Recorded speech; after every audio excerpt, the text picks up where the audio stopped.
Welcome. This is Dr. Michio Kaku, Professor of Theoretical Physics at the City College and the Graduate Center of the City University of New York. And this is Exploration. Every week on Exploration, we discuss the fascinating world of science and its impact on society. And today, leading off, we're going to summarize some of the top stories of the past week. Well, I was hoping to lead off the new year with some good news, but unfortunately, we have some bad news leading off in today's broadcast. First of all, NASA scientists have been looking at the oceans. The oceans, of course, give you an average assessment of what's happening with the entire planet. You can't do that by looking at the rainforests of the Amazon or the deserts of Africa because weather is localized there. But when you look at the oceans, you get the average effect. And what people find is that by 2100, sea levels will rise a full 12 inches. And that could cause catastrophic weather changes around the world. NASA scientists also analyzed the South Pole. And they realized that the South Pole, well, it's heating up 6 times faster than it did 40 years ago.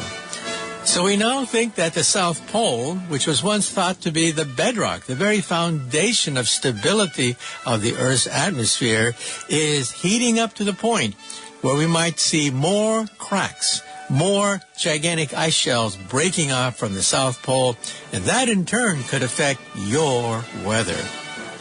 And then let's say a few things about, well, outer space. The History Channel, as I pointed out last week, has a new series called Project Blue Book about the secret plans by the United States military to analyze thousands of UFO sightings. Well, reviewers have had a chance to look at some of the episodes, so we'll say a few things about how accurate is the History Channel's TV program about Project Blue Book, the plan by the United States military over the years to analyze thousands of UFO sightings. And then moving on, talking about the planet Earth, we'll also say some things about the pole shift. You know, some people think that the North and the South Pole will one day shift or merge or move, and as a consequence, destroy the Earth. Well, it turns out that the magnetic North is, in fact, moving much faster than people thought. In fact, it's moving at 34 miles per year, much faster than before. It doesn't mean that hell's going to break loose. However, scientists are scratching their heads as to why the magnetic north is moving so fast. And then we'll say a few things about genomics and our human ancestors. As we reported on Exploration, we now know that not just the Neanderthals lived with Homo sapiens thousands of years ago. We have also the Denisovans who lived in Siberia. But now there's a possibility of a third hominid that coexisted with us tens of thousands of years ago. And this one was found by looking at the genome of Asian people. By using artificial intelligence, by learning systems called deep learning, we were able to actually analyze the genomes of Asian people and find remnants of yet another inbreeding that took place in our family tree. And also speaking about genomics, how long are you going to live? Well, we know that the insurance companies have actuarial charts where they begin to estimate how long you're going to live, and they bet on it. The insurance industry, in fact, is betting on how long you're going to live and how accurate these actuarial charts are. Well, these charts simply look at how old you are and your habits like smoking and diet. However, what about looking at your genes? Well, it turns out that the University of Edinburgh is doing exactly that. Not just looking at your smoking rate and how much you drink, but also looking at your genomes, and it comes out with some rather interesting results. Well, let's just jump right into the top stories of the past week. As I mentioned, I was hoping to start off the new year, 2019, with some good news, but it turns out there's more bad news concerning global warming. First of all, there's a myth often perpetuated by the skeptics, that says that for the past 15 years, global warming has come to a halt and even slowed down. So what's all this fuss about? Well, you have to be very careful about this because a lot of the projections about global warming are done by looking at the terrestrial weather, land. However, land changes every time you go from one region to another. We have the deserts of the Sahara. We have the lush forests of the Amazons. However, when you look at the oceans, you get a much clearer idea of what's happening with the temperature of the Earth because the oceans average any anomaly in the weather. So if there's a hot spot or a cold spot someplace on the planet Earth, it doesn't affect the average temperature because everything washes out. Well, it turns out that NASA scientists are looking now at the most precise way of looking at the temperature of the Earth. And by looking at the temperature of the oceans, you can also predict sea level rise. It turns out that sea level rises are due to two basic factors. The largest factor is the thermal expansion of water. When water heats up, it expands. It expands at a known rate. And that gives us a very accurate average understanding of the rise of temperature. Second of all, of course, you have melting of the ice. I'll talk about that separately. So first of all, when you look at sea level rise, so the latest results are that by the year 2100, sea levels will rise an additional 12 inches. Now just remember that for every vertical inch of the beachfront that you lose 100 horizontal inches of the beach itself. So this means that we're talking about a change in the geography of the planet Earth. And as the Earth heats up, it means we're going to have more storms, more hurricanes. First of all, where does the energy of a hurricane come from? The fantastic energy of a hurricane comes from warm water. Warm water causes hot air to rise, and the Earth spins beneath it, giving a spiral effect, and bingo, you get a hurricane. And so we're going to see perhaps hurricanes of greater intensity because of the fact that the ocean temperature is rising much faster than we previously thought. Now, sea levels will also rise for a second reason, and that is the polar ice caps are also gradually beginning to melt. First of all, NASA scientists were rather shocked to find that by analyzing temperature from 1979 to 2017, sea levels rose by an extra half an inch during that period of time because of global warming. Now, they know this by looking at pictures from satellites and also pictures taken from airplanes. Now, the fact that the Earth is heating, loss of ice in the South Pole has accelerated by a factor of 6 over the last 40 years. From 1979 to 1990, the South Pole lost 48 billion tons in 1 year. Well, it turns out that when you look at the results recently, it's now 252 billion tons of ice lost per year. And of course, that loss of ice means more sea level rise. And again, with the rising of sea level, you're going to have more monster storms throwing water into cities and, of course, paralyzing things like the subway system. And also sea level rise means that certain island nations will gradually disappear. And it means that, well, I live in Manhattan, and it means that Wall Street may one day have to have dikes and levees surrounding it to protect it from rising sea levels. And so watch out.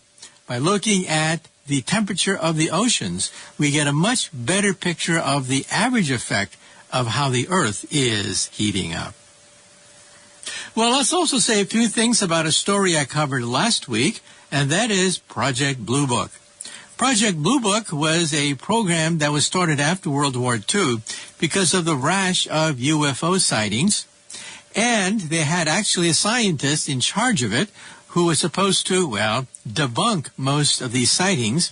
But out of thousands of sightings, about 700 still could not be explained using the known laws of physics and using the known technologies that was found in the 1950s. And so we're at a situation where the guy who led the project, who was more or less told by his superiors to sweep everything under the rug, he went from being a skeptic to being a believer in the mystery of UFOs. And then the question is, now that reviewers have had a chance to look at the episodes, how accurate is the History Channel? Well, first of all, let's be blunt. The History Channel did, of course, use special effects to accentuate certain things, to fill in the gaps. Eyewitness accounts are often sketchy, often self-contradictory, and, well, that's where the special effects guy comes in. So don't be surprised if you see Hollywood-level special effects when you're looking at eyewitness accounts of UFOs. However, there's one place where a lot of reviewers criticize the History Channel program. The guy who led the study in one sequence is shown with the aliens themselves. The aliens themselves were died in a crash, and there he is, inspecting the bodies of the aliens. There is no evidence in the record at all that episode actually happened. Now, we should also point out that Blue Book was just the first of several attempts by the military to analyze UFOs, and the attitude of the military changed over time. The attitude of the military at first was to poo-poo these studies, but then it changed, and then the military began to actually encourage these kinds of UFO sightings because it deflected attention away from the stealth bomber and other kinds of experimental aircraft that were being experimented with at Area 51. And so, in other words, the Air Force actually went along with it and encouraged the mythology of UFOs because it meant that it had a way to cover its own top-secret program of developing these kinds of systems. However, one should also point out that if you read the internal documents of the United States Air Force, it does in fact realize that potentially UFOs could pose a security risk to the United States. And since the military was entrusted with our defense and security, it means that, well, yes, there were voices in the military that said that, well, even though most of these things are fake, some of them could pose a threat to national security. And so the fact that the government kept these studies going for decades, even after Project Blue Book was shut down, is not surprising, because the military was entrusted with keeping everyone safe, even from aliens from outer space. Now, my personal point of view is that recently another batch of these sightings was released by the Pentagon, and some of these sightings look pretty authentic, pretty hard to dismiss. We're talking about radar sightings by radar and by visual means of objects that seem to whiz across the sky, make gyrations that are unbelievable, and things that are beyond what we can do with our own aircraft. Well, personally, I think that there's a case to be made that a lot of these sightings originate from the black arts division of the military. Of course, we had the stealth bomber, a bomber that was tested in the desert to make sure that it could evade ground radar. But now we have yet another type of weapon systems being experimented with by the Pentagon, also the Russians, also the Chinese, and that is hypersonic drones. These are objects which can go between Mach 5 and Mach 20, that is between 5 and 20 times the speed of sound. And the main thing is that they are maneuverable. That's one reason why it's taken so long to perfect them. Now, if the United States perfects a Star Wars system, the Russians are not going to take this lying down. They want to evade the ground radar of a Star Wars system by making their missiles maneuverable. But that's the problem. You see, if you're traveling at Mach 5 to Mach 20 and you're entering the atmosphere, the slightest vibration that is not accounted for can make your airplane spiral out of control and crash. That's exactly what happened to the attempts by the United States military. 2 years ago, its hypersonic program was actually canceled because of the instability of these missiles traveling at such a high velocity in air. Now, in outer space, of course, there's no problem with maneuvering because there's no air in outer space, there's no friction. But once you hit the atmosphere of the planet Earth on re-entry, that's where all the difficulties come in, and that's why the United States program was actually shut down 2 years ago. Now, the Russians, just last year, Vladimir Putin boasted that they have perfected the hypersonic drone.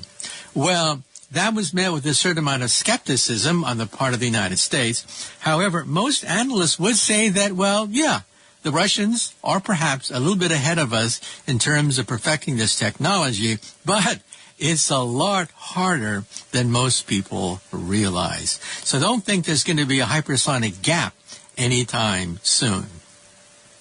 We should also point that on the medical front, certain advances have been made in terms of filling out the blanks in our family tree. We realize, of course, going back decades ago, that we humans coexisted with, well, Neanderthals that inhabited northern Europe tens of thousands of years ago, along with Homo sapiens. We've sequenced their genes. And then several years ago, the Denisovans were discovered.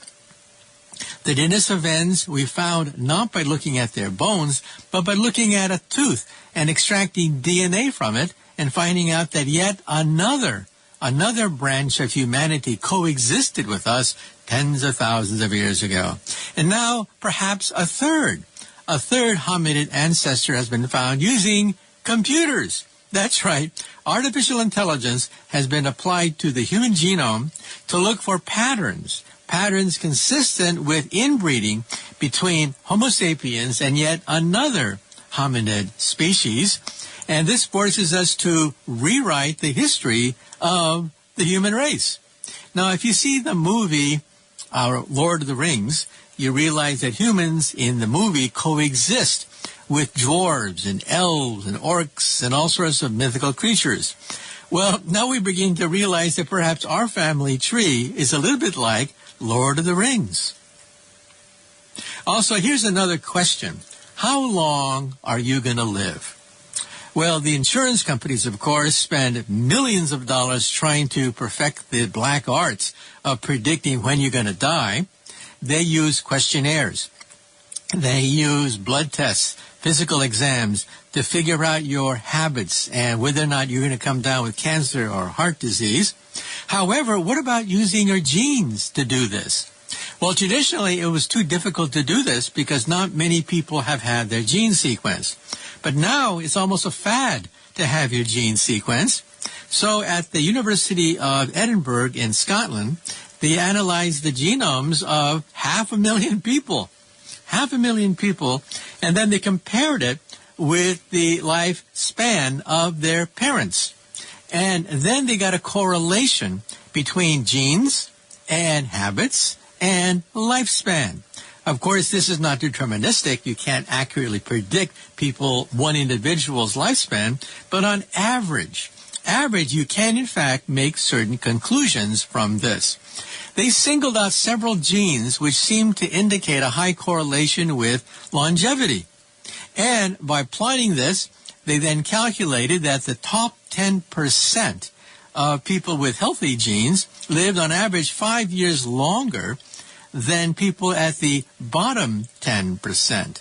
Now, we should also point out that they looked at the genes. This means they did not look at smoking, bad habits, being overweight, not exercising, and they, of course, will also affect your ultimate life expectancy. But what they did was to look at the genes to find out, is there something you inherited from your parents that could then predict longevity? Well, the results are still being crunched. However, we'll announce the results when they come out. We should also point out that in the future, this may allow scientists to one day find the fountain of youth. Now, let me explain.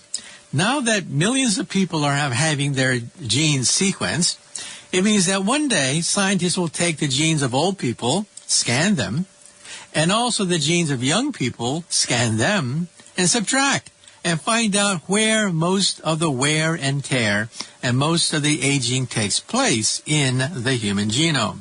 For example, take a car. Where does aging take place in a car? Well, it takes place in the engine. Why? That's where you have moving parts. That's where you have combustion, the buildup of deposits, oxidation, and that's where much of the aging is concentrated. Now, what is the engine of the cell? The engine of the cell is the mitochondria. That's where energy is burnt. That's where the cell burns glucose to get energy to perform bodily functions. Now, this means that by looking at the genes of mitochondria, we expect to find errors, air buildup, because of the wear and tear and the combustion that takes place in the mitochondria. And bingo, that's exactly what we do find. We do find that damage to the genes seems to be concentrated in a few areas, including the mitochondria, and that leads us to believe that one day we'll be able to fix those genes. Because, well, what is aging? Of course, there have been many theories of aging over the centuries, but scientists are more or less converging on the idea that aging is the buildup of errors in our genes, mistakes in our cells, mistakes in our molecules. The buildup of all these mistakes eventually make the cells sluggish. They don't perform like they used to, and as a consequence of this, aging takes place, and eventually you die. In fact, that's why we die. Now, if you can reverse the process using gene therapy to fix those broken genes, then perhaps the cell can be rejuvenated, and perhaps we'll have a fountain of youth. Of course, that's just a dream, but it's a dream that is based on what is known about science at the present time. And speaking about aging, you know the Earth is also aging right before our eyes. Look at the poles, the North Pole and the South Pole. Most people think that they are a permanent feature of the planet Earth, but no, they move.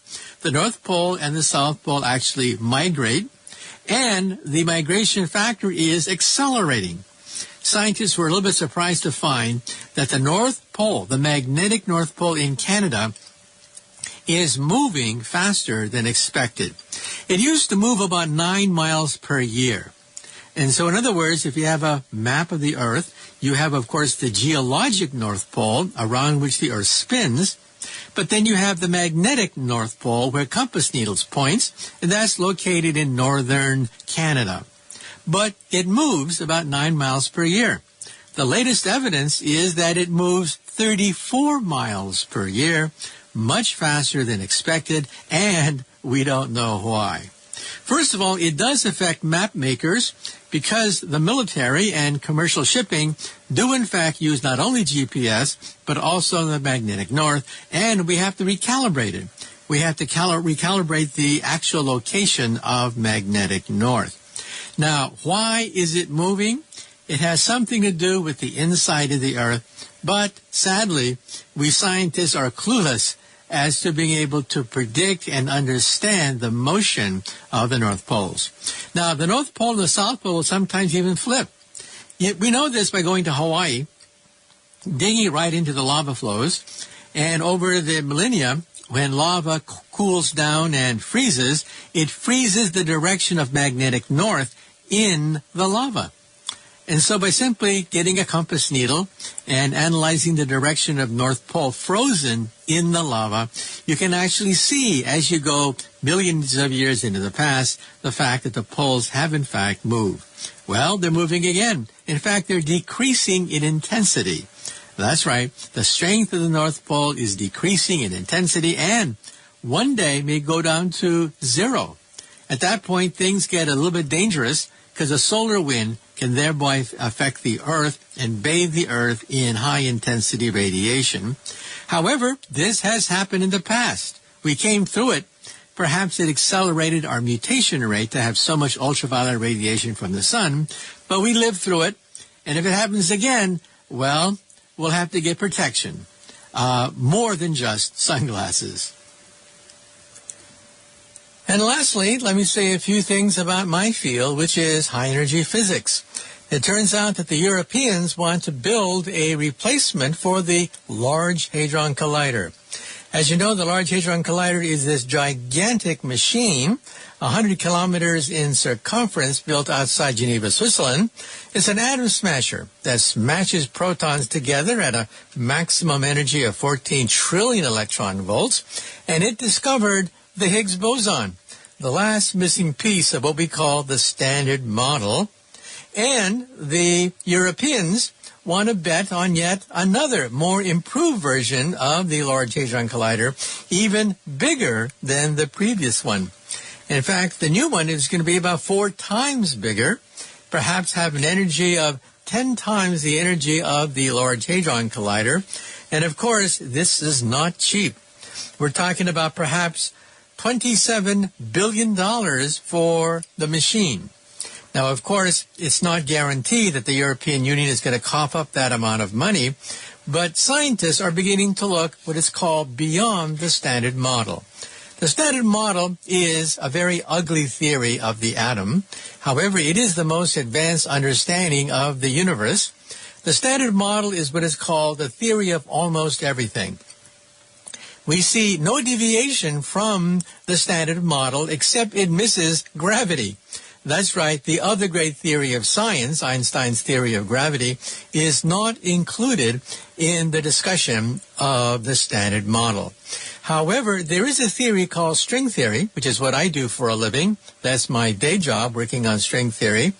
And it predicts a new set of particles beyond the Large Hadron Collider. And that's where the Future Circular Collider comes in, the FCC. The FCC would be perhaps a replacement for the Large Hadron Collider. It will perhaps discover dark matter in the laboratory.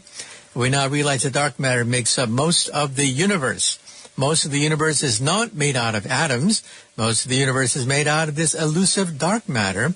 And the FCC, the Future Circular Collider, which would be 50 to 62 miles long, may in fact have enough energy to discover this missing piece. And it is a piece that is predicted by string theory. String theory predicts that all matter consists of tiny vibrating strings.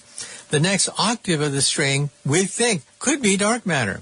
And that, of course, could open up a whole new era in physics with the discovery of a new form of matter, stable matter, matter beyond atomic physics. And that is dark matter, which we hope to create with the Large Hadron Collider.